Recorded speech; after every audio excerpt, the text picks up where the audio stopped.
Bonjour, très chers frères et sœurs, merci de me recevoir chez vous. Je suis votre frère, le docteur Raphaël Ekamba. Merci pour les abonnements, merci pour le likes, merci pour le partage, merci pour les commentaires. En tout cas, euh, nous voulons maintenant un peu analyser tout ce qui s'est passé à Washington. Mais sachez-le, je suis très arrumé, je suis malade, j'ai des maux de tête comme au moment où je vous parle. C'est pour cette raison, ne soyez pas dur avec moi parce que je vais boire assez. Je vais boire tout un peu pendant que je fais ces choses. Alors, vraiment, parce que je suis très arrumé. Alors d'abord, je vous donne les sujets de notre analyse. D'abord le sujet, car Madame Thérèse Kwamba Wagner, le représentant du taximène, ou je ne sais pas comment on l'avait présenté, c'est lui qui livre les pizzas, ou les chauffeurs de taxi. En termes, M. Kagame et M. Olivier Nduhungirehe à Washington. Alors, c'est de ça qu'on va parler. Alors, d'abord, nous allons parler, au premier point, nous allons parler des acteurs. D'abord, on va parler des États, pourquoi les États font ce qu'ils font. On va parler du Rwanda, on va parler des États-Unis, on va parler aussi de la position de la République démocratique du Congo. On va parler aussi du Qatar. Mais on va aussi parler des hommes, les hommes qui étaient là-bas. Mais c'est Marco Rubio, on va parler de Madame Kwamba, on va parler aussi de Olivier, quel est leur avenir. On va regarder cela. Mais je vais aussi faire une petite sortie pour parler de la Russie. Vous savez qu'il y a un moment où on poussait tout le temps les présidents à aller vers la Russie, aller vers la Russie. Vous vous souvenez, hein? Tout le monde allait à la Russie, vers la Russie et tout ça.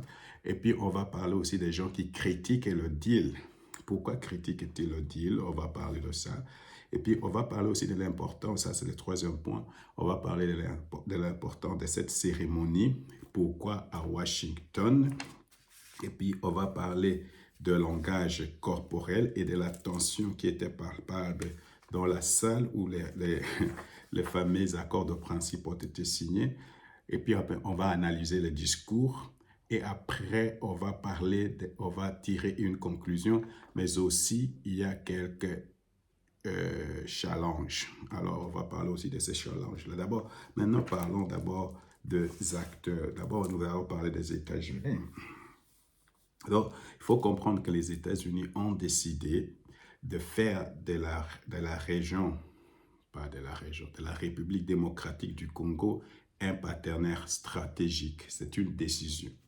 La République démocratique du Congo devient un partenaire stratégique. N'oubliez pas qu'il y a une guerre commerciale intense, une guerre de leadership économique entre les États-Unis et la Chine. Et cela se passe en République démocratique du Congo. Alors, la Chine exporte 70% des minéraux rares. Une partie de ces minéraux vient de la République démocratique du Congo, mais une grande partie se trouve sur le sol chinois. Mais ils ne veulent plus exporter cela. Alors, vous comprenez qu'il y a vraiment une pression énorme des entreprises de la tech, de la technologie sur les gouvernements américains. Alors, et ils pensaient recevoir cette terre de l'Ukraine, mais les Ukrainiens ont bloqué les choses. D'abord, la partie où il y a les terres rares, c'est là où il y a la guerre entre l'Ukraine et la Russie.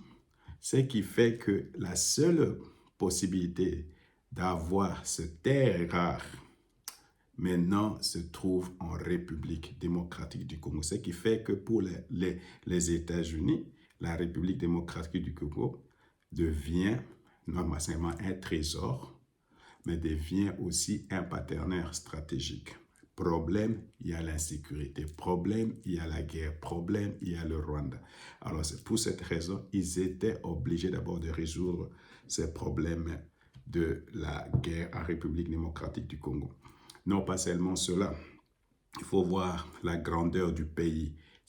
plus de 120 millions d'habitants, les minéraux stratégiques, la potentialité économique que la République démocratique du Congo représente, la position stratégique de la République démocratique du Congo au niveau de l'Afrique centrale, mais aussi une histoire longue que nous, République démocratique du Congo, avons. N'oubliez pas du temps de Mobutu, nous étions les alliés des États-Unis en Afrique. Alors, vous comprenez que c'est dans ces contextes-là que les États-Unis veulent jouer un rôle important dans notre pays. Alors, mais il y a un contexte tout à fait général et qui est à notre faveur.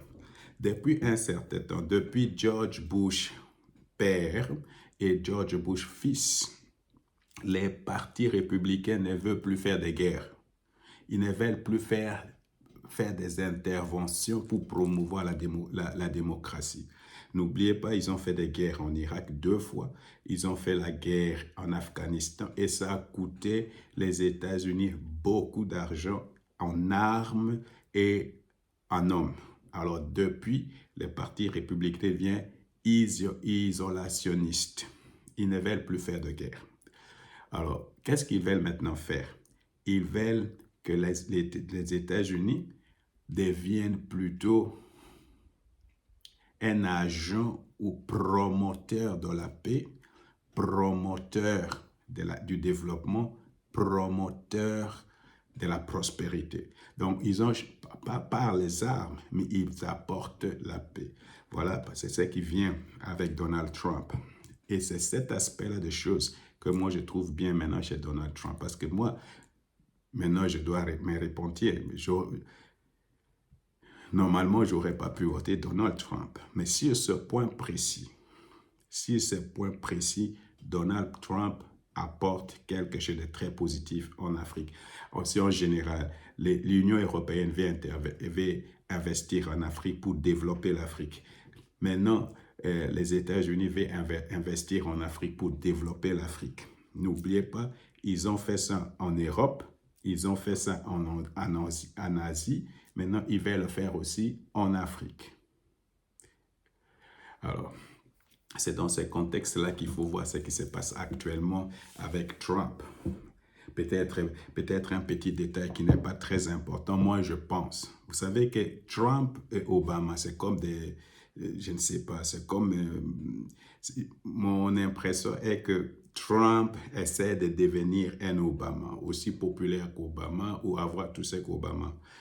Quelque chose qu'Obama a, que Trump n'a pas, Obama a reçu sans rien faire naturellement, un prix Nobel de la paix. Et je pense que Trump vaut aussi ce prix Nobel de la paix. Alors, il a essayé en Russie, ça n'a pas marché. Maintenant, il veut amener la paix en République démocratique du Congo et après, ça va être peut-être le Soudan et des choses comme ça. Alors, vous voyez, c'est dans ces contextes-là qu'il faut prendre cette histoire des États-Unis. Alors, ils ont besoin de minéraux et ils sont sous pression de leurs entreprises qui ont besoin de ces minéraux. Ils veulent apporter la paix, jouer un rôle, devenir une force de bien dans le monde. D'ailleurs, c'est ce que les États-Unis sont vraiment en apportant la prospérité, la sécurité et tout ça. Maintenant, vous voyez, parce qu'il y a des gens qui sont toujours contre les États-Unis. En général, beaucoup de gens sont contre les États-Unis. Ils sont néocoloniaux, ils sont comme ça. OK. Maintenant, j'ai seulement une question.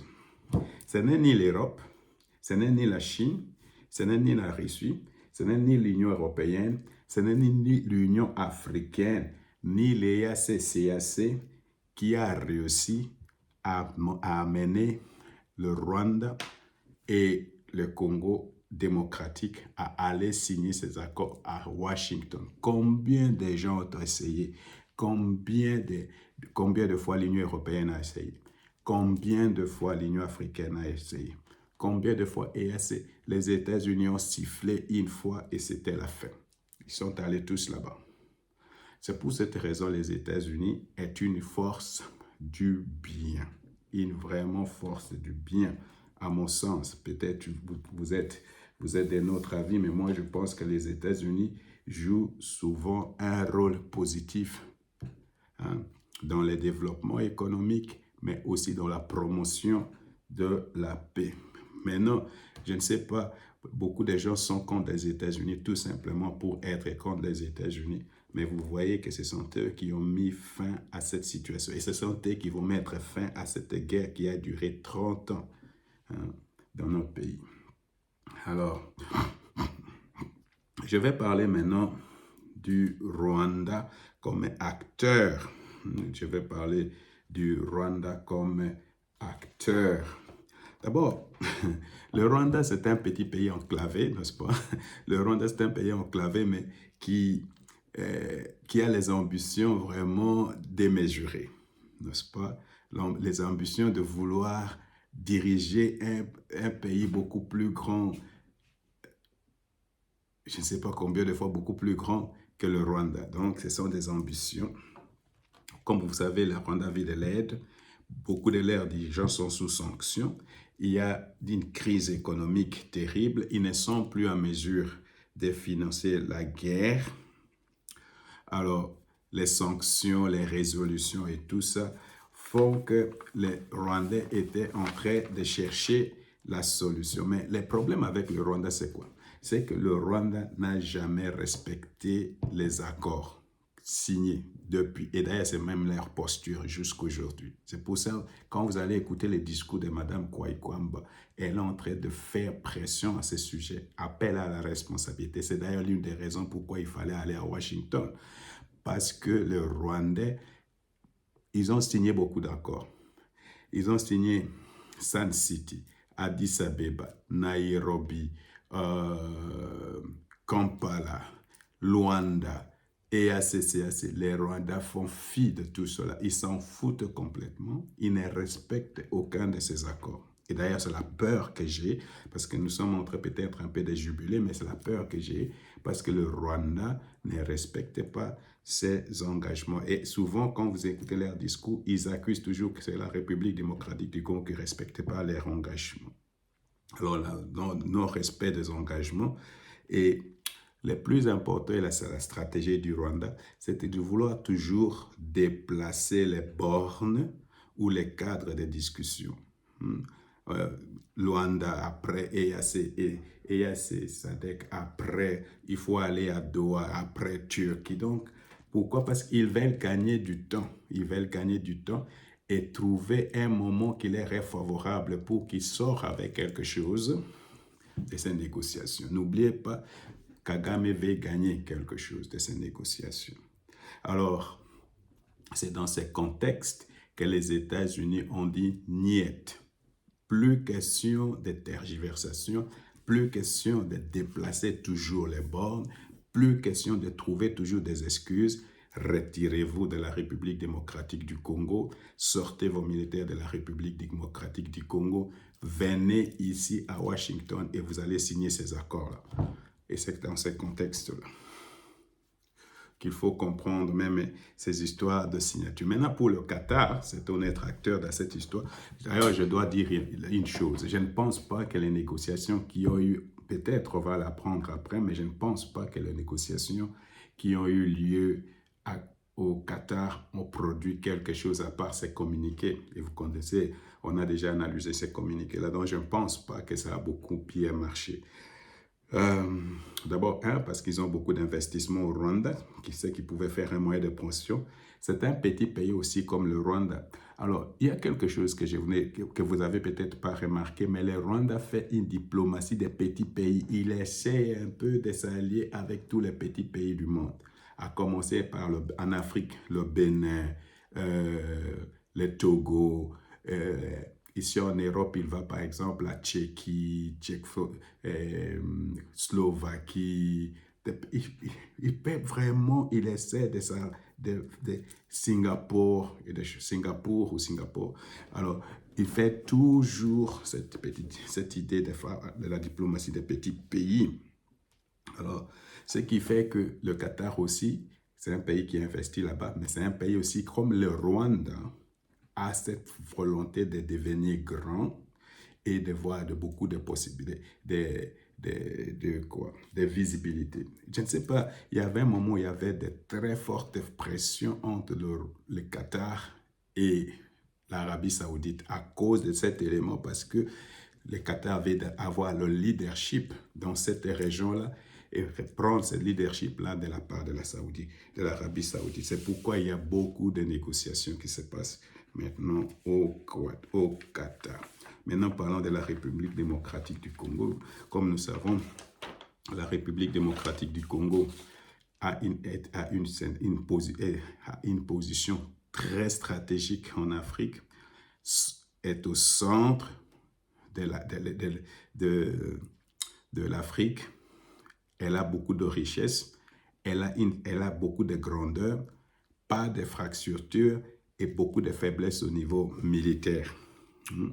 Alors, vous comprenez que dans ces conditions-là, à cause de sa richesse, vraiment, et à cause de sa position stratégique, la République démocratique du Congo devient très importante pour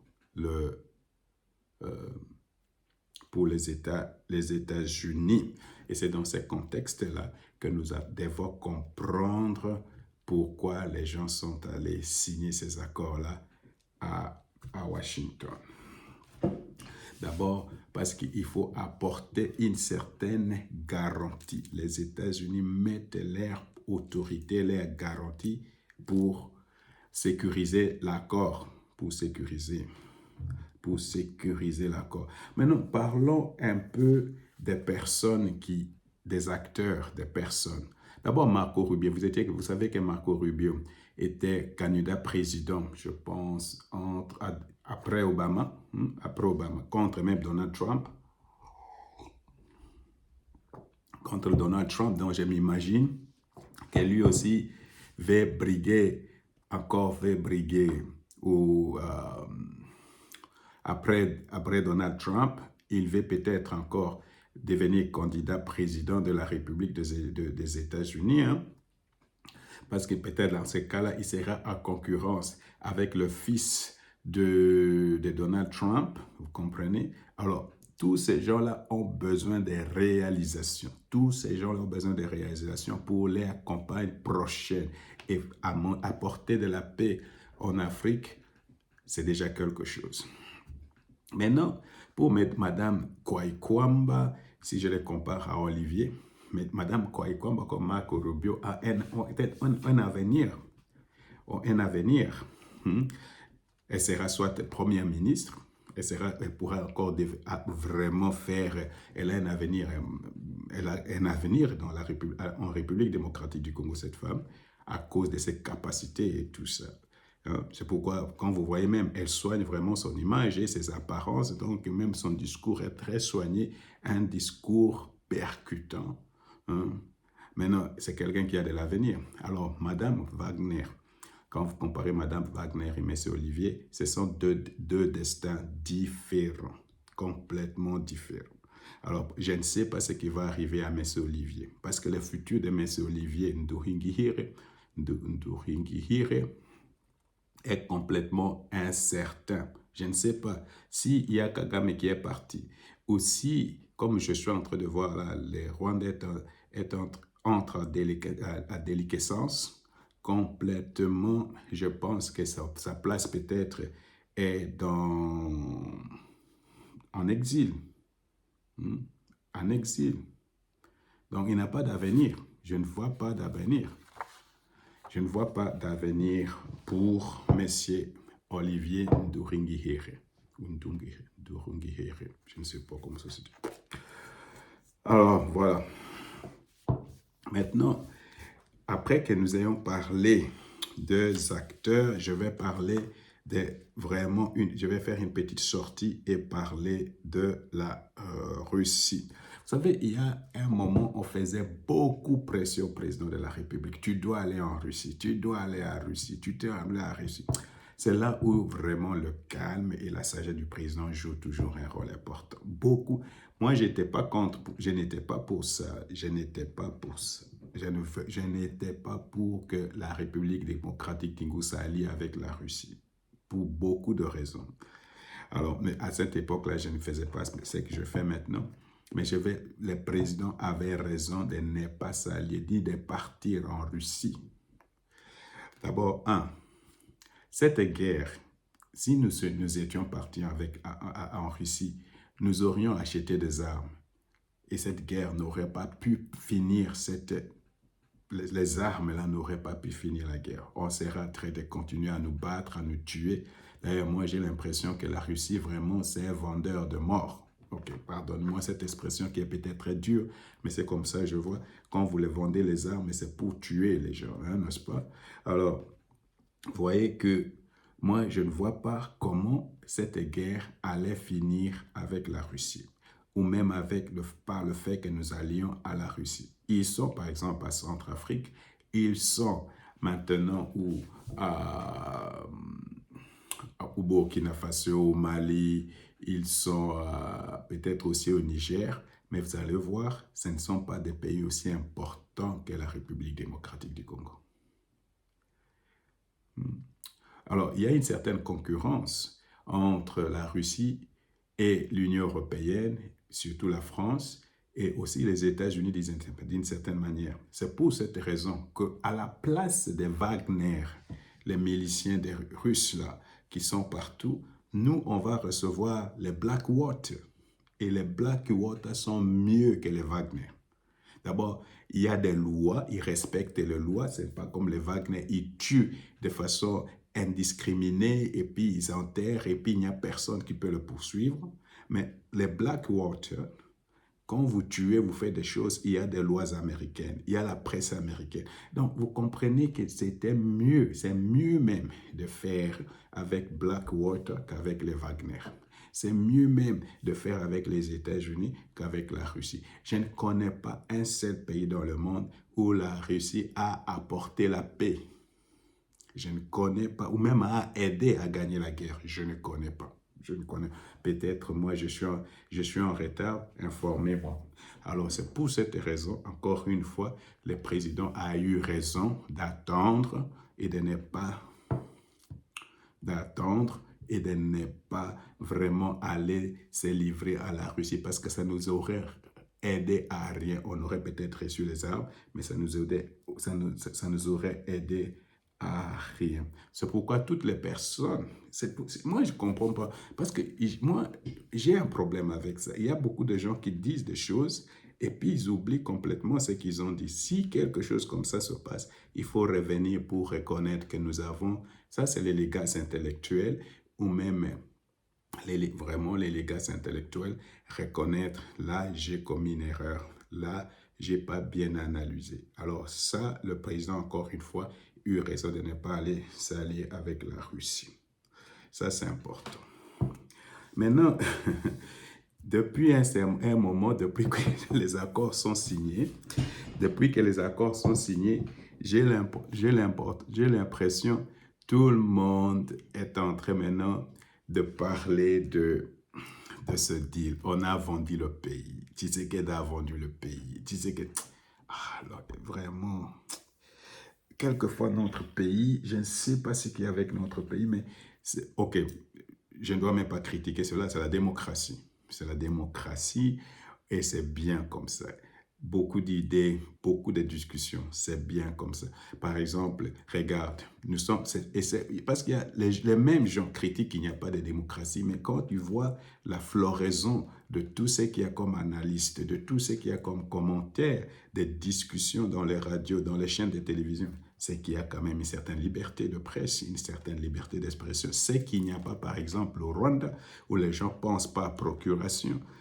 C'est vraiment une pensée unique là-bas. Mais sur cette question du deal, comme quoi le président a vendu le pays à Trump, il a dit venez prendre les minerais gratuitement et donnez-nous la sécurité. Donc, soyons un peu raisonnables. Soyons raisonnables. La première des choses, il faut savoir, les fameux Vatican aujourd'hui, là où il y a le pape qu'on venait d'enterrer là, qui finance le Vatican? Parce que moi, je ne comprends pas. Qui finance les Vatican? Les États-Unis financent le Vatican à 40%, n'est-ce pas? Le Vatican. L'Allemagne, où je vis ici, finance le Vatican à 40%. Qui finance l'Union, les Nations Unies? Ce sont les États-Unis, n'est-ce pas? Les plus grands contributeurs, c'est les États-Unis. Alors, ici, après la guerre, il y avait plan Marshall. Ce sont les États-Unis. L'Allemagne est reconstruite comme elle est aujourd'hui à cause de l'aide des États-Unis. L'Europe à cause de l'aide des États-Unis. Alors, dernièrement, l'Ukraine même qui fait une guerre là-bas. Qu'est-ce que l'Ukraine cherche des États-Unis? Les garanties de sécurité, n'est-ce pas? La Pologne, ils sont dans l'OTAN. Ils sont dans l'OTAN, mais ils ont signé un accord de sécurité avec les États-Unis. Ils sont sous la protection des États-Unis. La Corée du Sud, le Japon, les Philippines. Et même actuellement, là, je vois qu'il y a des deals entre les Vietnam. Vous savez qu'il y avait une très grande guerre entre les Vietnam et les États-Unis. Maintenant, il y a un rapprochement qui veulent coopérer militairement pour que les Vietnam aussi reçoivent une forme de protection contre la Chine. Alors, je ne comprends pas cette obscurité intellectuelle de croire que vraiment parce qu'on veut signer un accord économique pour recevoir de la sécurité, nous sommes en train de brader et de vendre le pays. Je ne comprends pas cela. Alors, ça veut dire que toute l'Union européenne, parce qu'ils sont sous la protection des États, l'Allemagne où je suis maintenant, était très longtemps sous la protection des États-Unis et toujours sous la protection des États-Unis. Ils ont vendu le pays. Alors, il faut comprendre que nous devons quand même élever les débats et nous devons quand même avancer. Nous devons avancer. Alors, il faut réfléchir là-dessus. Alors, c'est peut-être pour cette première vidéo, je vais m'arrêter ici. Mais avant de cela, peut-être, je veux parler de l'importance de cette cérémonie à Washington. Je l'ai déjà dit. D'abord, c'est une cérémonie importante. Quand je vais arriver aux conclusions, vous allez comprendre pourquoi cette cérémonie était nécessaire à Washington. En dehors de garanties qu'il faut donner au Rwanda et tout ça, cette cérémonie était très importante. Et la Madame Kwaikamba a mesuré la grandeur, l'auteur même, et même l'importance de cette cérémonie.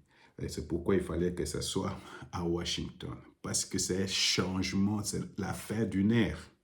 C'est la fin d'une ère. Tout au moins 30 ans de guerre. Alors, il fallait aller à Washington pour signer ces accords-là à Washington. Non pas signer ces accords-là à Washington, mais aussi pour qu'il y ait des garanties de sécurité parce qu'on ne se fait pas confiance. On ne fait pas confiance. C'est pour cette raison, ni l'Union européenne, ni l'Union africaine, ni le SADC et à ces personnes n'a le moyen de contraindre le Rwanda à respecter sa parole et ses engagements. Alors c'est pour cette raison que derrière la République démocratique du Congo maintenant, il y a une force, les États-Unis. Maintenant, venons à la tension qui était palpable et visible dans cette réunion-là à Washington. Est-ce que vous avez vu la tension? Vous avez vu cette tension-là? Ok. Si vous n'avez pas dit, je vais vous le dire. Il y avait une certaine décontraction.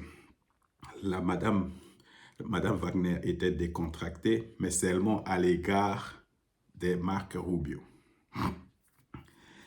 Il n'y avait pas de contact visuel entre Madame Wagner. C'est pourquoi j'aime cette femme.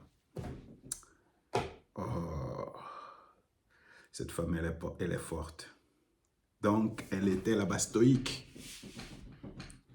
Elle parle à Rubio, mais pas à Olivier Nduhungirehe. Donc, la tension était palpable. Et c'est quand il faut rester jusqu'au bout pour écouter à la fin pourquoi cette tension-là était palpable. Et c'est dans les conclusions que je vais vous donner les raisons pourquoi cette tension-là était palpable. Alors, vous voyez qu'elle était décontractée, elle était sûre d'elle-même, elle parle, même sa façon de parler, son ton et tout ça un peu agressif, très ferme, très sûr. Alors, c'est vraiment les contrastes, c'est notre. Vous voyez maintenant Olivier crispé, c'était, il avait la honte, vous sentez la honte, parce que ce sont des gens qui ont menti tout le temps. Nous n'avons pas de troupes en République démocratique du Congo. Allez vous faire, aller en affaires. Et les gens qui me disent, tu. Vous savez, vous souvenez de son président? C'était le 7 avril, hein, quand il a fait ce discours-là. Oh, si ces gens-là viennent pour me dire, faites comme ça la sécurité du Rwanda, je vais vous dire, oh, tu. Je vais vous dire, allez en affaires, ou on l'est tout ça, go to hell, go to hell. Maintenant, ce discours-là, je vous avais dit une fois, il faut tenir ce discours-là devant Trump. Il faut tenir ce discours-là devant les États-Unis. Hein, allez vous faire enculer ou je ne sais pas. Il faut les tenir devant les États-Unis. Hein? Donc, c'était une honte parce que toutes les déclarations, toutes les, tout ce qu'ils ont, jusque-là, ils ont nié. On demande à Kagame, à la télé, sur CNN, on demande à Kagame, est-ce que tu as des troupes au Congo? Non. Donc, vous vous imaginez tout ce qu'ils ont, toutes les déclarations, tout ce qu'ils ont nié tout le temps, et tu es là à Washington pour signer des accords comme quoi tout ce que nous avons dit là, c'était du mensonge. Tout ce que nous avons affirmé, c'était du... Donc, je ne sais pas, il faut avoir du courage hein, de se mettre de pour aller là-bas et représenter Kagame, accepter tout ce que vous annulez tous les mensonges et tout ce que vous avez raconté, genre, discours de haine. Fini. Alors, c'était ça. Alors, vous voyez, c'était dans ce contexte-là. Maintenant, analysons un peu les discours. D'abord, quand j'analyse le discours de Monsieur Olivier, où est-ce que j'ai mis ça? De Monsieur Olivier, lui, il parle du Rwanda, mais il parle beaucoup plus de l'Afrique. Il parle de l'Afrique, il parle de la région du Grand Lac comme les moteurs de développement de l'Afrique. Il essaie aussi de mettre les EAC, Doha et tout ça. Alors, son but, c'était quoi? Au Rwanda, on a développé une chaîne de valeur. On a quand même des usines pour raffiner les coltas, pour raffiner l'or. Ça, ce sont des chaînes de valeur qui existent déjà. C'est pour cette raison qu'il y avait la guerre, parce que c'est comme monsieur le ministre, comment il s'appelle, Moïse Zang avait expliqué, les Rwandais avaient un corridor sécuritaire, c'est sécurisé, mais aussi une sécurité économique, dans le sens où les minerais qui sont de l'Est de la République démocratique du Congo sont traités au Rwanda.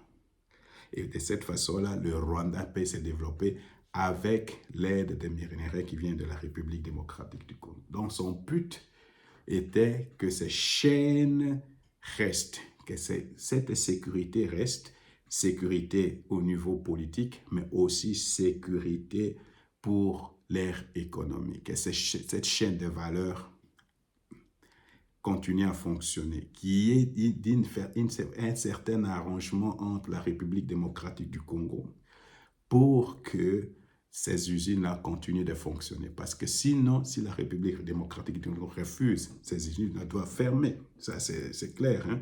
C'est pour cette raison-là, toute la polémique autour du fait que c'est ça même le challenge. Quand on parle de la cogestion, non, il n'y a peut-être pas cogestion, mais il y aura un accord dans ce sens-là. Il faut vous préparer. Parce que c'est tout ce que tout le monde est en train de dire là. C'est l'une de la raison de la guerre. Alors, si les États-Unis vous imposent que vous devez travailler ensemble, je ne sais pas quoi, je ne sais pas, on va finir par peut-être le faire. Alors ça, c'est un aspect, je vais en parler dans le challenge. Alors c'est ça le but. La première des choses, je ne vois pas comment le développement de la région du Grand Lac ou le développement de toute l'Afrique peut aller du Rwanda, parce que c'est un petit pays enclavé, ils n'ont rien. Donc, quand ils parlent, c'est pour vous dire que le Rwanda veut dire tout simplement, nous sommes la République démocratique du Congo, on ne peut pas fonctionner. C'est ce que ça veut dire. Alors, nous avons toujours besoin de la République démocratique du Congo comme pays, comme État et comme peuple. C'est pour cette raison qu'il y a même cette histoire de haine et tout ça, parce qu'ils veulent qu'il y ait toujours des relations d'une certaine façon. Ils veulent être enrhumés à la République démocratique du Congo. C'est ce que ça veut dire, tout simplement. Maintenant, prenons le discours de Madame Kwaikwamba. Je sais pas. Celle-là, elle va devenir peut-être Premier ministre. Peut-être après Tshisekedi, c'est lui la présidente de la République. Il y a un discours qui faisait mal à Olivier Kwaikwamba. Je dois lire certains passages. Parce que c'est tellement important. Je dois lire certains passages. D'abord, il commence à rappeler, et c'est ce qui fait qu'il met toute la communauté internationale très mal à l'aise, surtout les gens comme la France, tout ça, les gens qui parlent toujours du droit international. C'est pourquoi le discours de la Madame Wagner commence toujours par le droit international. Les principes du droit international qui sont violés par le Rwanda. Alors, quand on vous rappelle ce principe-là, vous n'avez plus d'arguments parce que vous pouvez plus, c'est pourquoi vous pouvez plus vous échapper. Les pays comme la France, ils comprennent ces langages-là. Alors, vraiment, il met ces gens-là face à leur contradiction, turpitude. Et c'est ce qui les met mal à l'aise. Tu ne peux pas, quand elle dit par exemple, un pays qui envoie des militaires pour faire la sécurité, pour aider l'ONU à apporter la sécurité, agresse par exemple les autres militaires de l'ONU. Ça touche. Alors, elle a parlé du retrait des troupes étrangères sans condition. Elle a dit d'abord la paix, la reconstruction de la confiance et puis après la coopération. Pourquoi? Parce que Olivier parlait de la coopération déjà et ils veulent qu'il y ait une certaine accalmie, des bonnes relations avec la République démocratique. Je vous dis, les Rwandais ne peuvent pas vivre sans la République démocratique du Congo. Ils peuvent aller en Tanzanie, ils peuvent aller en Ouganda, mais ils veulent absolument qu'il y ait encore de bonnes relations avec la République démocratique du Congo. C'est pourquoi la femme dit, la Madame Wagner dit, d'abord la paix et on va reconstruire la confiance petit à petit. Ça doit se gagner la confiance. Alors, elle fait le rappel des échecs, des efforts passés. Et pour cela, parce que le Rwanda ne respecte pas ces accords-là, il faut qu'il y ait un mécanisme de conséquences. Donc, s'il y aura un accord qui sera signé entre le Rwanda et la République démocratique du Congo, il faut qu'il y ait des mécanismes de suivi très stricts, mais aussi qu'il y ait des conséquences à l'égard du pays qui s'éloigne de ces accords. Autrement dit, le Rwanda sera obligé de payer de l'argent à la République démocratique du Congo à cause des choses que le Rwanda a causé, des dommages que le Rwanda a causé à la République démocratique du Congo. Ça va venir bientôt. Il faut qu'il se prépare à ça, les Rwandais. Rappel des échecs, rappel de l'échec des efforts passés et qu'il faut qu'il y ait des conséquences sans respect. Et c'est là où il engage directement, quand il parle de ça, il engage directement la responsabilité des États-Unis. Vous n'avez pas venir ici pour signer ces accords, mais vous devez garantir que le Rwanda respecte ces accords. C'est pour cette raison le Rwanda est sous pression. Alors, et puis elle dit, ça je veux le lire parce que ça je trouvais très fort. Notre souveraineté et notre territoire ne sont pas négociables. L'histoire, la géographie ou le destin nous a donné des voisins que nous avons au-delà de ces lignes frontières des communautés qui nous assemblent et cet héritage commun nous appelle à la responsabilité, à la maturité, à la retenue, à la sagesse, et il faut le reconnaître. Alors, c'est les gens qui parlent tout de ça, de génocide, et les gens qui parlent tout le temps de haine, doivent savoir que ces frontières-là, nous n'avons pas choisi qu'ils deviennent notre... Si on pouvait choisir, on ne pouvait pas avoir les Rwandais comme des voisins, mais c'est l'histoire, c'est la géographie qui nous amène. Mais il faut, si vous parlez tout le temps de la haine et la haine, mais il faut que vous soyez aussi devenus mature. Il faut que vous arrêtiez à tuer d'autres personnes. C'est ce que ça veut dire. Je suis en train de traduire. Je suis en train de traduire tout cela. Alors il dit, et de reconnaître que la paix n'est pas une faiblesse, mais une force. Non, c'est très fort, c'est très fort, c'est vraiment fort. Alors vous remarquez quand elle parle, même dans les langages corporels, combien elle affirme ce qu'elle pense. Combien elle affirme ce qu'elle pense. Alors, qu'est-ce qu'on peut retenir de tout ceci et quels sont les challenges que voilà? Première des choses, nous devons poser même la question de savoir maintenant que ces accords sont signés et qu'il y aura maintenant, ce sont les accords de principe, mais il y aura des accords proprement dits. Quel sera le sort des M23 AFC? Là, je ne vais même pas spéculer. Quel sera le sort de Togo ou bien de Fort Nyasingo Yadema? Quel sera le sort du dialogue de Senko ECC, de Nairobi, de Luanda et tout ça? Je vais vous dire une chose. Tout cela, une fois les accords, les vrais accords sont signés à Washington, tout ceci est fini. Parce que les États-Unis en ont marre d'une petite affaire, on discute. Les États-Unis sont pragmatiques, ils apportent la paix, vous faites ceci, vous faites cela. Ces histoires-là sont finies, ça va finir d'eux-mêmes. C'est pourquoi tout ce que Marco Rubio et toi, tu as parlé sur les efforts de l'Union africaine, tout ça, c'était seulement des appels de pied, c'est comme pas pour les humilier. Parce que c'est une très grande honte pour l'Afrique que les problèmes qui sont en Afrique, on va aller trouver des solutions à choses, à Doha et des choses comme ça. Je ne sais pas si vous voyez dernièrement les accords qui ont été signés. Il y a aussi des tensions maintenant entre l'Érythrée et l'Éthiopie qui sont très fortes. Il y a la guerre même, mais les tensions redeviennent encore plus fortes. Là aussi, l'Union africaine, il n'y a rien. Alors ça, c'est la première des choses. Je pense que les M23 sera cantonné. Il y aura des poursuites judiciaires. Et puis, on va peut-être aider au retour des réfugiés congolais d'abord. Permettez-moi de le dire, Bantou. On va voir après qu'est-ce qu'on va faire des Nilotiques.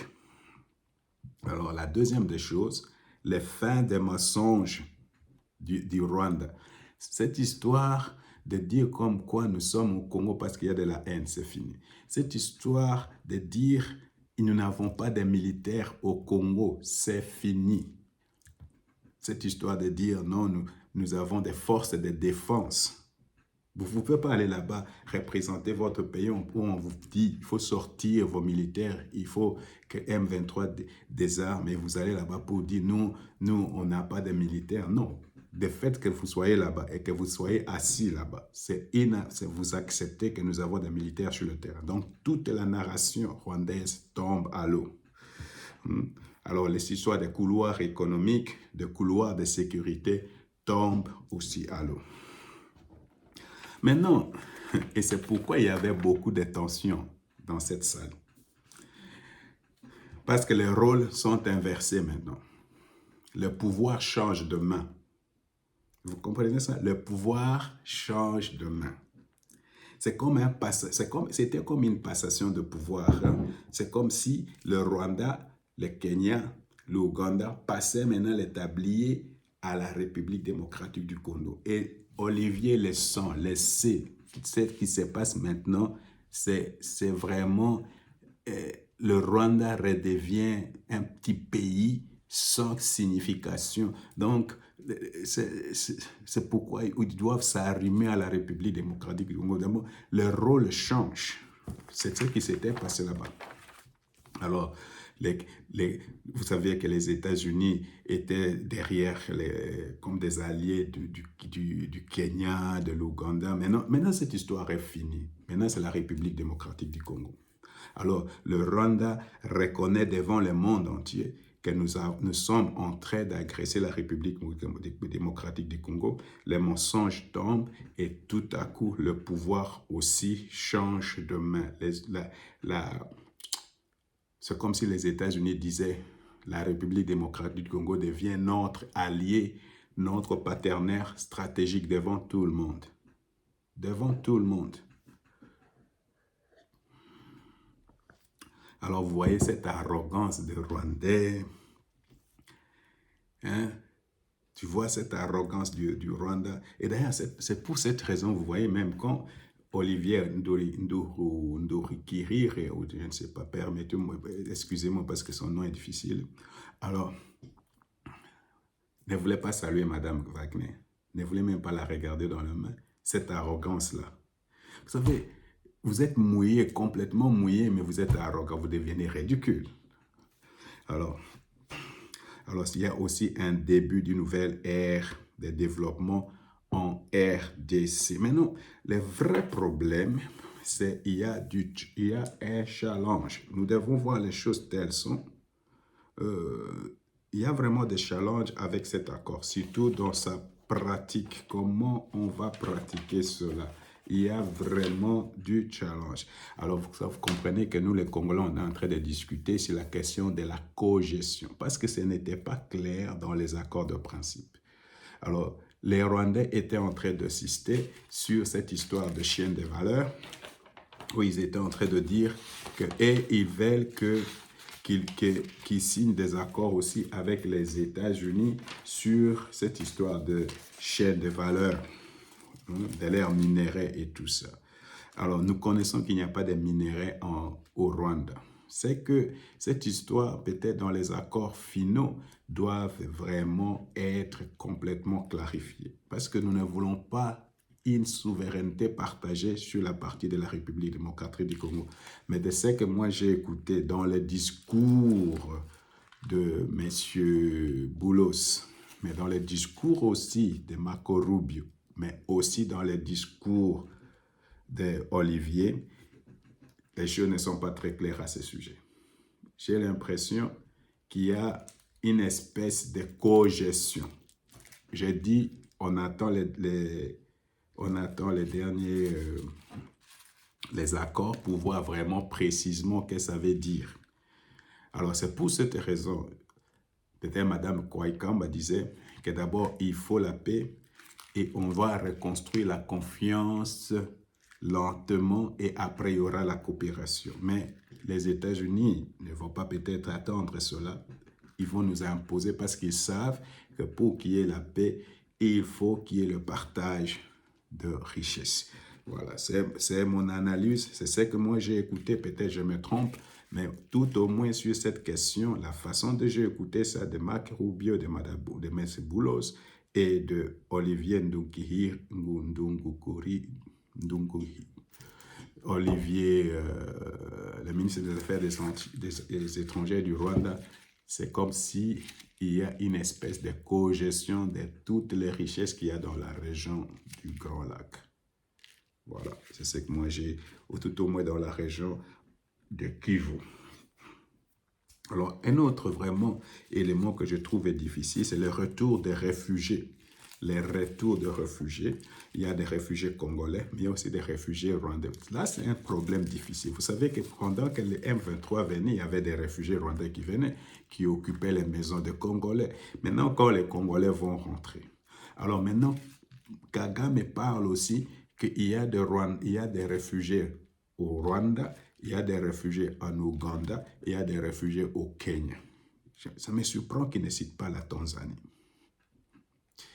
Alors, vous comprenez que ça, on peut recevoir peut-être une population d'à peu près 1 million, 2 millions, 3 millions de personnes dans la région de Kivu.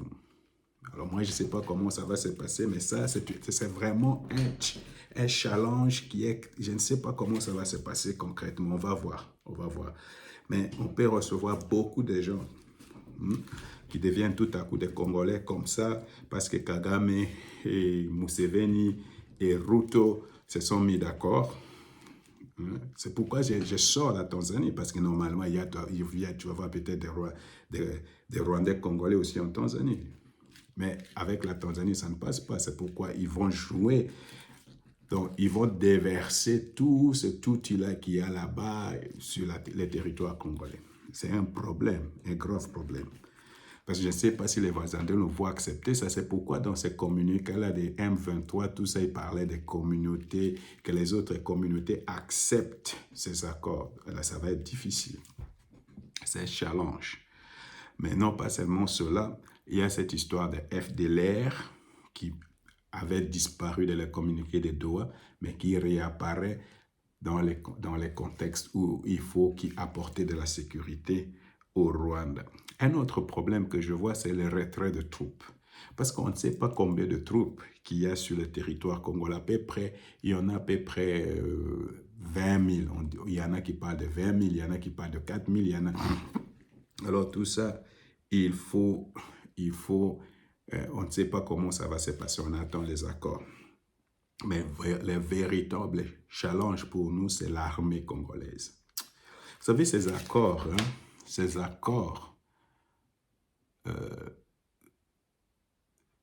le fait que le Rwanda ait accepté de faire retirer son armée de la République démocratique du Congo et que les M23 désarment, l'épée n'est plus sous le coup du président de la République pour négocier. L'épée n'est plus là. Mais le problème, c'est que nous n'avons pas le moyen personnel militaire de renforcer notre propre sécurité. Parce qu'en termes de sécurité, nous ne pouvons pas négocier sur notre sécurité. Nous ne pouvons pas, d'ailleurs, sur ce cas-là, le Rwanda, Kagame a raison de dire, moi, je ne veux pas négocier sur ma sécurité. Alors, c'est la même chose. Nous devons aussi arriver au niveau de dire, nous, on ne peut pas négocier sur notre sécurité. On ne peut pas négocier sur notre intégrité nationale. On ne peut pas négocier sur notre souveraineté nationale et des choses comme ça. Mais pour faire cela, vous devez avoir une armée qui est forte. C'est pourquoi je ne sais pas si c'est la venue de Blackwater va nous aider dans ce sens-là. Mais s'il y avait, maintenant qu'on a signé, et qu'il y avait, parce que l'armée rwandaise est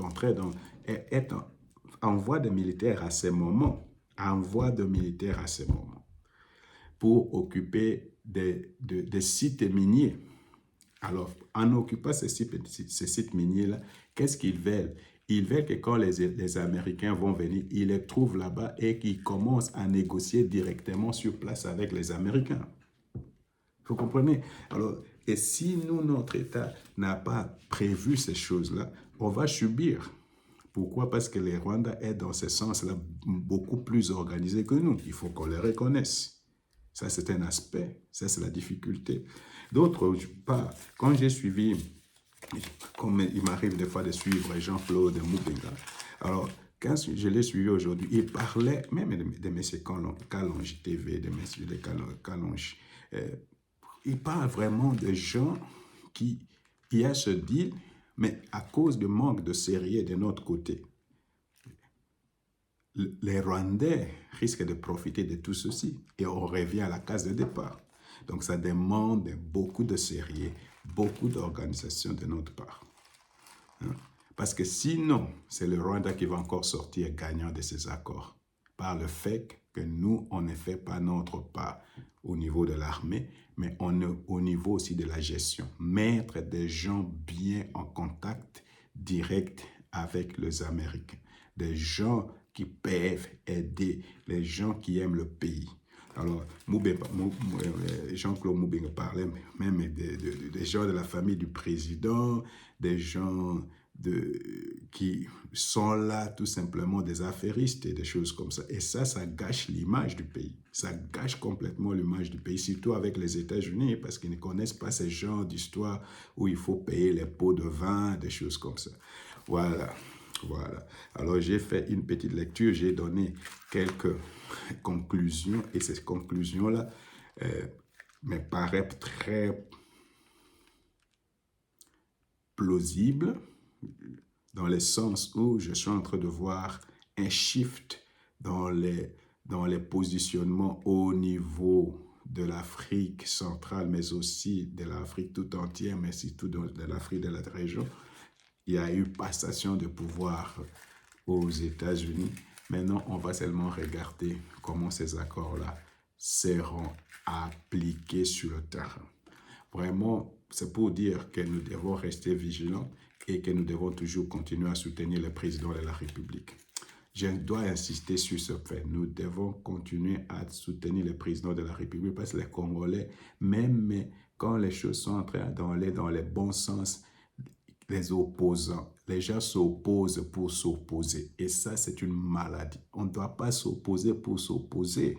Si les choses sont bien faites, il faut soutenir. Que le Seigneur nous bénisse.